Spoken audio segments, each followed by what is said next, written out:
रोहिणी हमारे साथ, रोहिणी स्वामी हमारी सहयोगी जुड़ रही हैं। रोहिणी, आप कहां हैं, क्या खबर आपके पास? जी, मैं हूँ बैंगलोर रूरल लोकसभा क्षेत्र में और ये है कर्नाटक के उप मुख्यमंत्री डीके शिवकुमार के भाई डीके सुरेश की कंस्टिट्यूएंसी। वो 2 बार यहाँ से जीत चुके हैं, ये तीसरी बार यहाँ से लड़ाई हो रही है और ये लड़ाई उनके ठीक सामने, वो कांग्रेस के हैं और उनके ठीक सामने खड़े हैं देवेगौड़ा के दामाद डॉक्टर सीएन मंजुनाथ। अब तक के लिए अगर देखा जाए तो जिस तरह से यहाँ पे जो फाइट हो रही है, यहाँ माना जाता है ये डीके शिवकुमार का गढ़, कनकपुरा जो एरिया है या बैंगलोर रूरल माना जाता है, डीके शिवकुमार का गढ़ माना जाता है। इसके साथ साथ यहाँ पे जब कैंपेनिंग भी हो रही थी, यहाँ पे कांग्रेस गारंटी वर्सेस मोदी की गारंटी, ये लेके यहाँ पे पूरी कैंपेन हो रही थी। अब तक जाकर सुबह से हम जहाँ पे खड़े हैं 6 बजे से लेके सबसे ज्यादा सीनियर सिटीजन्स यहाँ पे आके अपने वोट डाल के चले गए हैं और मान रहे हैं कांग्रेस की गारंटी से ही लोग यहाँ पे प्रभावित होके वोट उनकी तरफ जाएगा। पर हालांकि यहाँ पे बाकायदा यहाँ पे कैंपेनिंग भी हुई थी, जेपी नड्डा जी की तरफ से भी हुआ था, बीजेपी की तरफ पूरी तरह से कैंपेनिंग हुई थी। क्या बीजेपी इस बार कनकपुरा या बैंगलोर रूरल के ऊपर कब्जा कर पाएंगे? अगर ये कर पाएंगे तब तो बैंगलोर की एक और क्षेत्र, क्योंकि पिछले बार अगर देखा जाए बैंगलोर की 3 सीट्स सिटी में और ये रूरल, ये एक कांग्रेस के पास था, 3 बीजेपी के पास थे। अगर इस बार ये जीत पाएंगे तो सारे बैंगलोर सीट्स नहीं। और इस बार अगर डीके सुरेश नहीं जीतते हैं वहां पर, तो ये तो एक तो जेडीएस की दूसरी लड़ाई चल रही है वहां पे। वोक्कलिगा का लीडर कौन होगा, वोक्कलिगा कम्युनिटी का लीडर कौन होगा? क्या जेडीएस वो पार्टी रहेगी? क्योंकि कनकपुरा का नाम इससे पहले एचडी देवगौड़ा के नाम से जाना जाता था, अब वो आप कह रही हैं कि ये डीके सुरेश और डीके शिवकुमार का गढ़ हो गया है। तो ये चीज उस कम्युनिटी की लीडरशिप पे भी तो दिखा रही है ना कि अब वो लीडर कौन होगा। ये लड़ाई भी इस कॉन्स्टिट्यूएंसी में हो रही है। किशोर जी, ज्यादातर देवगौड़ा और उनकी फैमिली जो जेडीएस का गढ़ माना जाता है वो हासन डिस्ट्रिक्ट है, मंड्या, मैसूर, जी बिल्कुल, लेकिन यहाँ से वो लड़ चुके हैं, यहाँ पे बहुत सालों से हाँ नहीं, वो तुमकुर से भी लड़ चुके हैं यहाँ से। पर बात यह है कि जो वोक्कलिगा की बात कर रहे हैं वो सही बात है, क्योंकि एक तरफ डीके शिवकुमार अपने आप को वोक्कलिगा का लीडर मानने के लिए और आगे लेने की कोशिश कर रहे हैं कांग्रेस की तरफ से। दूसरी तरफ है जेडीएस, जहां पे वोक्कलिगा के रिप्रेजेंटेशन होती है। अब क्योंकि जेडीएस और बीजेपी एक साथ हुए हैं, उनमें वो लड़ाई बाकायदा हो रहा है। पर ये भी माना जा रहा है और मेरे इनसाइडर से भी जब मेरी बात हो रही है, उनका ये कहना है कि जेडीएस कुछ अगर देवेगौड़ा मानते हैं तो हो सकता है कि उनकी भाजपा के साथ कोई जोड़ भी जाए। आपके पास लौटेंगे हम, जरा अब बिहार का रुख कर लेते हैं। देखिए, प्रतीक, खूबसूरती लोकसभा चुनाव की यह है कि कश्मीर से लेकर कन्याकुमारी तक की तस्वीरें हम अपने दर्शकों तक पहुंचाते हैं और ये भारत की खूबसूरती है। आप एक तरफ देखिए, हम बेंगलुरु में बात कर रहे हैं, आप भागलपुर बिहार में, आप तो लाइव देखते हैं तस्वीरें, वहां जाके देखते हैं, हमें जरा टीवी पे दिखानी पड़ती है। बिल्कुल, और अब हवा चल रही है आपके पीछे। अब उमस भी ज्यादा है, लेकिन मैं आपकी बहस पे बिल्कुल छेड़छाड़ नहीं, आपकी बहस बड़ी रोचक चल रही, तो मैं बड़ा सुन रहा था उसे बहुत ध्यान से। देखिए साहब, ये जो 5 चुनाव हैं, ये जो 5 सीटों पे, इधर बिहार वाला ही पे मैं रुकता हूं, बाकी दाएं बाएं नहीं जाता प्रदेश में, क्यों मैं बिहार पे ही रहता हूं। चुनाव त्रिकोणीय कहीं कहीं। अब पूर्णिया की बात नहीं कर रहे आप, जरा थोड़ा। अरे पूर्णिया की बहुत बात करिएगा, बहुत दिलचस्प, रोचक चुनाव है, बहुत रोचक चुनाव पूर्णिया का, बड़ा रोचक चुनाव हो रहा है, बड़ा रोचक। यकीन मानिए, मैं आपको एक बड़ी रोचक बात बताता हूँ। टेलीविजन में बड़ी मजेदार हो जाती है बातें, हालांकि रेडियो की बात है, लेकिन मैं टेलीविजन पे बताता हूँ आपको। मैं आज से 5 दिन पहले रांची में था, कुछ रांची का हरमू मैदान, अब वो हरमू मैदान में सारे बच्चे खेल रहे हैं, 5-10 बुजुर्ग बैठे हुए थे और दे ऑल आर रिटायर्ड, मतलब मस्ट भी 60 से 70 के बीच में। तो मैं ऐसे ही चला गया टहलते हुए, तो मैंने कहा, मैं बैठ गया चुपचाप, क्योंकि एकदम से बातचीत करते नहीं है, वो थोड़ा सा सजग हो जाते हैं, तो बैठे रहे। बोले, और बोलिए भैया जी आ गए यहाँ भी? मैंने कहा हाँ भैया, बताइए चाचा जी क्या होने वाला है? बोले, चाचा जी और भैया जी छोड़िए, ये बताइए पूर्णिया तो आप गए थे, पूर्णिया में क्या? क्योंकि हम लोग पूर्णिया की बात करें तो रांची में पूर्णिया को डिस्कस कर रहे हैं, और पूर्णिया में बड़ा अच्छा रोचक चुनाव बना हुआ है। और ये 5 चुनाव में लगभग आप मानिए 3 जगह तो ऐसा है, 3 जगह तो मैं कह सकता हूं जहां चुनाव कहीं ट्रायंगुलर हो गया, और उसका विश्लेषण करिए। ट्रायंगुलर फाइट हुई तो कहां फायदा, क्योंकि वो जो तीनों जो है, किशनगंज मतलब बिहार का सबसे ज्यादा माइनॉरिटी एरिया वो, उसके बाद कटिहार जहां 45 से 50 के आसपास, 40 के आसपास। पूर्णिया की जो बात की ना प्रतीक आपने, तो ये बड़े रोचक त्रिकोण है जी। पूर्णिया की जो बात की ना, अभी हम वोक्कलिगा की बात कर रहे थे बैंगलोर में, पूर्णिया की बात भी लगभग वैसी है। उसमें क्या है कि एक चीज देखी हमने कि जो ये समुदायों की पार्टियां बन जाती है ना, कि ये पार्टी इस समुदाय की, वो पार्टियां ये बिल्कुल नहीं चाहती कि उनके समुदाय का लीडर किसी दूसरी पार्टी में खड़ा हो। तो जेडीएस कभी नहीं चाहती कि डीके शिव कुमार वोकलिगा के लीडर कांग्रेस में खड़ा हो। लालू यादव, तेजस्वी यादव, पप्पू यादव को इसीलिए नहीं चाहते, वो अगर वो आरजेडी में हो तो कोई दिक्कत नहीं है, लेकिन आरजेडी के बाहर कोई यादव जीत जाए और पूर्णिया से जीत जाए। यकीनन जो बात आपने पंकज बोली है ना, वो बड़ी महत्वपूर्ण है। देखिए मैं आपको एक रोचक बात बताता हूं। मैं जब चला दिल्ली से तो उत्तर प्रदेश आया, ज्यादातर युवा, मतलब इसमें 18 से छोड़ दीजिए, 18 छोड़ भी दीजिए, तो 20 से 25, 26 साल वाले क्या कहते हैं? Paper leak, paper leak, paper leak, और नौकरियां, नौकरियां, बेरोजगारी। उसके बाद पहुंचा मैं बिहार, सरकार बदल गई, वैसे मान के चलिए कि अब भी तो कुछ हुआ जो फेरबदल, वो छोड़ भी दीजिए, तो परिदृश्य बदला हुआ। वहां पे क्या? Paper leak. सवाल एक ही है, प्रदेश बदलते जा रहे हैं, even in Bengal paper leak का मुद्दा वहां भी, और बेरोजगारी। Jharkhand paper leak. तो एक इतना बड़ा पोर्शन है, इतना बड़ा एरिया क्रॉस करके आ रहे हैं, सवाल एक ही बना हुआ है, प्रदेश बदल रहे हैं। तो आप वो जो बेरोजगारी का है, वो देखिए क्या होता है जब ये आदमी कहता है ना कि बेरोजगारी, तो लगता है कि कहीं सत्ता पक्ष के विरुद्ध है और जो सामने वाली पार्टी है उसके बहुत, जो विपक्ष में उसके लिए बहुत बढ़िया। ऐसा नहीं है फेवर।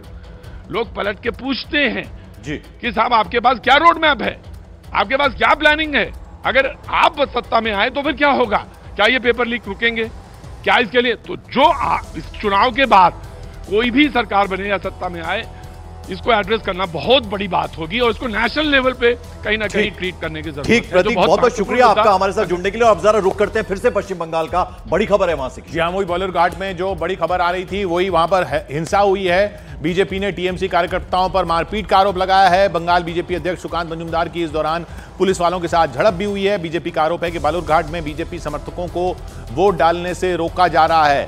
ये देखिए वो झड़प की तब की तस्वीरें। आशिका हमारे साथ जुड़ रही हैं। आशिका, और क्या पता चल रहा है इस पर?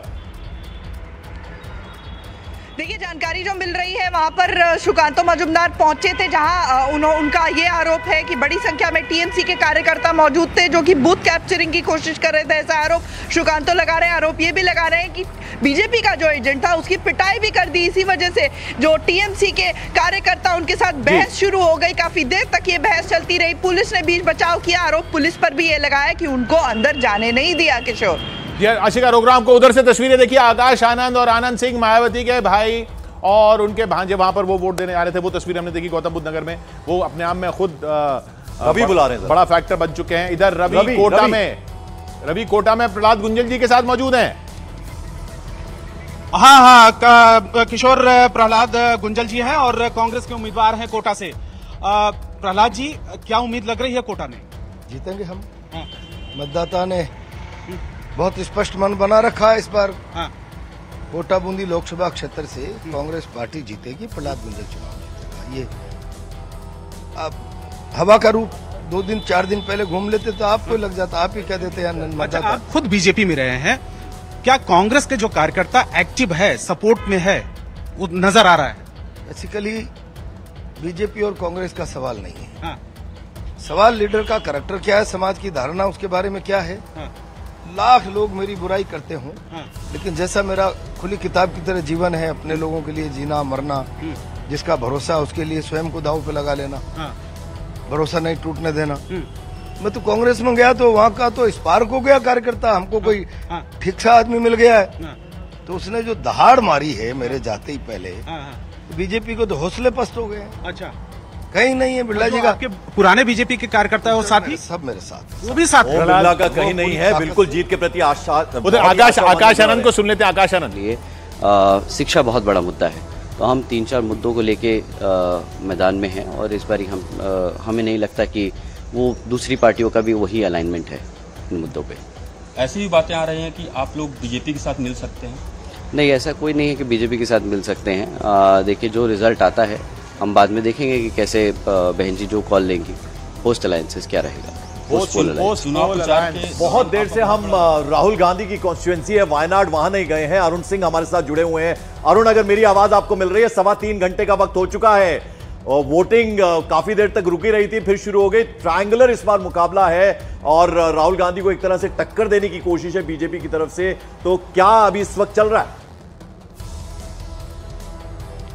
देखिए के सुरेंद्रन जो भारतीय जनता पार्टी के केरल के अध्यक्ष हैं, उनको मैदान में उतारा था। वजह यही थी, एनी राजा को उतारा गया लेफ्ट की तरफ से त्रिकोणीय मुकाबला बनाने की। देखिए ये जो सीट है 93% मतदाता यहाँ ग्रामीण है, सिर्फ 7% अर्बन वोटर्स हैं। लेकिन ये लाइनें जब आप देखेंगे तब आपको इस बात का अंदाजा हो जाएगा कि लोग कितने सचेत हैं और घरों से निकल करके आ रहे हैं। लाइनें लंबी हैं, समय ज़्यादा लग रहा है वोट देने में, लेकिन फिर भी लोग इंतजार कर रहे हैं। Just asking you one question, what is the issues, what are the issues? Yeah, the issues are like the flood when it comes here, then immediate action will not be taken. That is flood, बाढ़ की समस्या. And what about man-elephant conflict? That happens when during the summer season, where the elephants won't get sufficient grass and all that things, then they enters into the territory of the township and all. Township. तो देखिए ये मुद्दे यहाँ के अलग हैं, जैसे man animal संघर्ष यहाँ पर, जैसे एलिफेंट्स के हमले होते हैं, कई लोगों की जान चली गई। बिल्कुल अरुण, लौटेंगे। ए के एंटनी इस वक्त कुछ बोल रहे थे और अब इधर महेश शर्मा गुजरा सुन ले। महेश शर्मा इधर है मानव के साथ। माता जी की 100% हैट्रिक लगने जा रही है, इसमें कोई दो राय नहीं है। और मेरे प्रधानमंत्री जी की भी हैट्रिक लगेगी और हमारी भी हैट्रिक लगेगी। पहले चरण के बाद हमने देखा कि मतदान परसेंटेज काफी कम रहा। अब आज हम देख रहे हैं सुबह से लोग बाहर निकले हुए हैं, गर्मी काफी पड़ रही है। इलेक्शन कमीशन ने काफी तैयारी भी की है। वोटर बाहर निकलेगा क्योंकि नोएडा का वोटर थोड़ा बदनाम हो गया है, पिछली बार बहुत चुनाव निकला नहीं था बाहर। नहीं, लेकिन आपने देखा होगा नोएडा में बदलाव आया है। पिछले बार जिस सेक्टर में रहता हूँ यहाँ 20-25% वोट होता था, अब यहाँ 64-65% वोटिंग होने लगी है। ऐसा नहीं, लोगों में बदलाव है। और सबसे बड़ी बात है, लोगों में प्रधानमंत्री नरेंद्र मोदी जी के प्रति जो एक विश्वास का भाव जागा है कि वो हमारा संरक्षक हैं, हमारे मेंटर हैं, हमारे गुरु हैं, हमारे नेता हैं, वो भाव जो जागा है ना, ये भाव अभी तक किसी प्रधानमंत्री का प्रति जनता में नहीं जागा था। तो इस बार मैं समझता हूँ इतिहास लिखा जाने। गौतम बुद्ध नगर से प्रत्याशी हैं बीजेपी के और मौजूदा सांसद हैं, हैट्रिक की बात कर रहे हैं महेश शर्मा। फिर चलते हैं, बड़ी खबर जो आ रही है बंगाल के बलूरघाट से, मतदान के दौरान हिंसा की खबर। बीजेपी ने टीएमसी के कार्यकर्ताओं पर मारपीट का आरोप लगाया है। वेंकटेश वहां से मौजूद हैं। वेंकट, क्या पता चल रहा है वहां पर?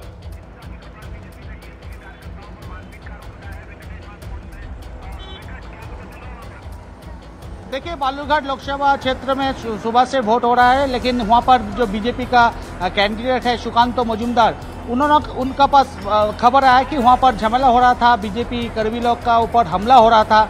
ये खबर आने के बाद ही सुकांतो मजुमदार उन्होंने सीधा वो जो बूथ था वो बूथ का तरफ गया एवं वहाँ पर जाके एकदम उनका जो आरोप है जो पुलिस का सामने, राज्य पुलिस का सामने, स्टेट पुलिस का सामने, तृणमूल कांग्रेस कर्मी लोग वहाँ पर ऑब्जेक्शन कर रहा है, वोटर नहीं दे सकते हैं, ये आरोप किया है। इसी वक्त हम लोग देख पा रहे हैं जो सुकांतो मजुमदार अभी गाड़ी का भीतर है और उनका क्या आरोप है उनसे एकदम सीधा सुनेंगे।